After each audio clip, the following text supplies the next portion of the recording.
E aí, tudo certo? Hoje a gente vai embarcar numa expedição um tanto diferente. Nosso objetivo não é exatamente mapear uma terra desconhecida, mas sim um continente de pensamento que está sendo descoberto agora, o das arquiteturas de inteligência artificial.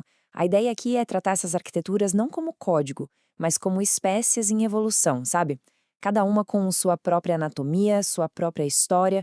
Então, vamos lá, que a nossa expedição começa agora. Bom, para explorar esse novo mundo, a primeira coisa que a gente precisa é de uma chave, uma legenda para entender o mapa. E é exatamente isso que a gente tem aqui.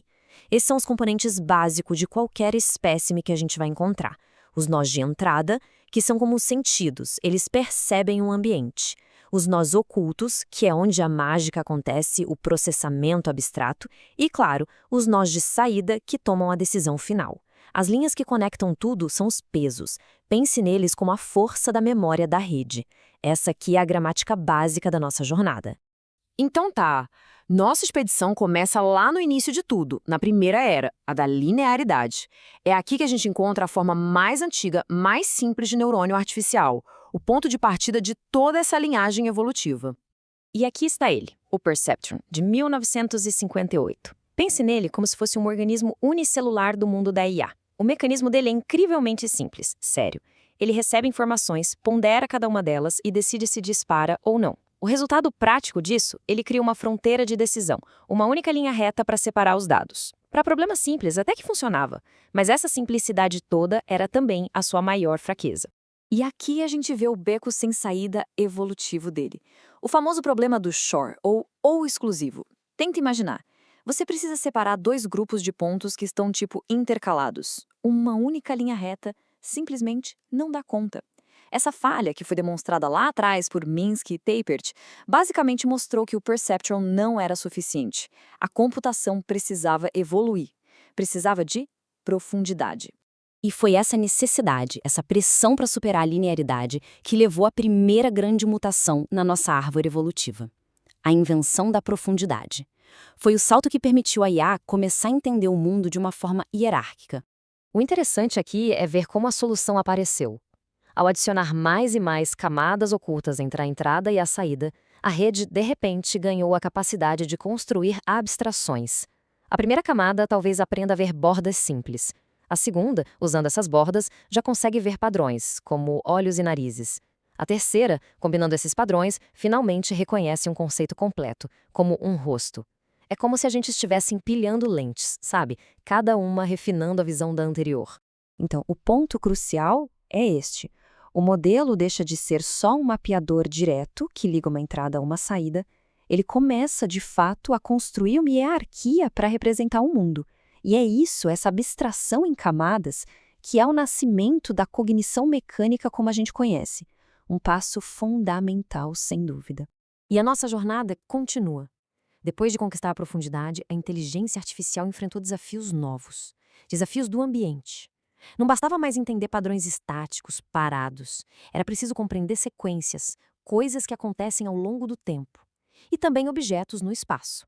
Para lidar com o tempo, surgiram 3 arquiteturas principais, cada uma sendo uma evolução da anterior.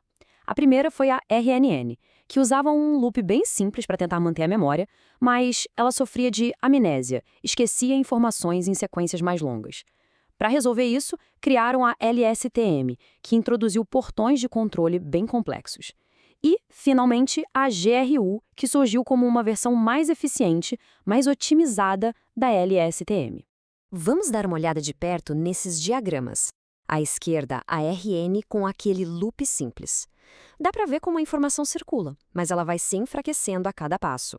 Agora, olha a diferença no centro e à direita, na LSTM e na GRU. Nota a complexidade desses encanamentos? Isso tudo aí são as portas, os mecanismos de controle que evoluíram justamente para proteger a memória de longo prazo, para ela não se degradar. E se a gente focar na LSTM, a filosofia dela fica muito clara. A informação não é só armazenada passivamente, de qualquer jeito. A rede decide ativamente o que esquecer do que aconteceu antes e qual informação nova é importante para adicionar agora. Ela não apenas lembra, ela gerencia a memória. Tudo para sobreviver ao fluxo do tempo.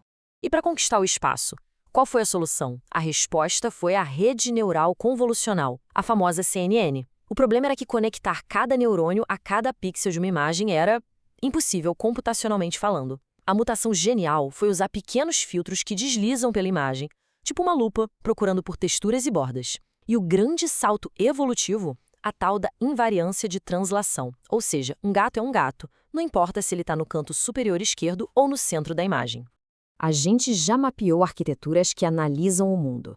Mas agora, a nossa expedição entra num território ainda mais fascinante, o das arquiteturas que não apenas analisam, mas criam novas versões da realidade.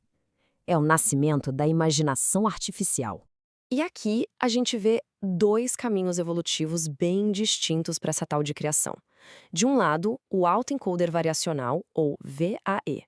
Ele aprende conceitos de forma mais fluida, criando uma espécie de nuvem de probabilidades para, a partir dali, gerar coisas novas. Do outro lado, a rede adversarial generativa, a GAN, a dinâmica dela não é estatística, é competitiva. É um jogo entre duas redes. E é essa batalha que é o coração da GAN. Pensa assim, a gente tem o gerador, que é basicamente um falsificador. Ele pega um ruído aleatório e tenta fabricar uma imagem que pareça real. E do outro lado, tem o discriminador, que é o detetive. O único trabalho dele é olhar para uma imagem e dizer, isso aqui é real ou é falso. E o processo todo é uma dança involucionária. Primeiro passo, o gerador cria uma farsa. Segundo, o discriminador julga. Terceiro, o erro do detetive vira lição para o falsificador. Com o tempo, o falsificador fica tão bom, mas tão bom, que o detetive não consegue mais dizer o que é real e o que é falso. E é nesse ponto de equilíbrio que a criação acontece de verdade. A síntese filosófica disso aqui é muito poderosa. A criatividade nesse modelo não vem de uma inspiração divina, nem nada do tipo. Ela é, na verdade, uma propriedade que emerge, um subproduto belíssimo do conflito matemático, dessa busca incessante de uma parte do sistema para enganar a outra. Bom, estamos chegando perto do final da nossa expedição. Agora, vamos dar um passo para trás, olhar o mapa todo e refletir um pouco sobre o que tudo isso nos diz sobre a própria natureza do pensamento. E assim chegamos ao pináculo da evolução atual, o Transformer. Ele superou as redes recorrentes porque ele processa a sequência inteira de uma vez só. Por exemplo, na frase "a gata não atravessou a rua porque ela estava cansada", um Transformer entende que ela se refere à gata, porque ele pesa a relevância de cada palavra contra todas as outras ao mesmo tempo. O entendimento deixa de ser uma linha reta e vira uma teia de contexto. Quando a gente olha para o nosso mapa completo, algumas lições ficam bem claras. Primeiro, não existe um caminho único para a cognição. A memória pode ser um loop, como na LSTM, ou um estado de energia, como nas redes de Hopfield. Segundo, o significado é matemático. E terceiro, apesar de tudo que a gente sabe, a tal da caixa preta ainda existe. A gente sabe como construir essas mentes, mas o processo de decisão interno delas, bom, em grande parte, continua sendo um mistério. E isso nos leva à conclusão talvez mais poderosa de toda a nossa análise. Talvez a cognição não seja um privilégio da biologia.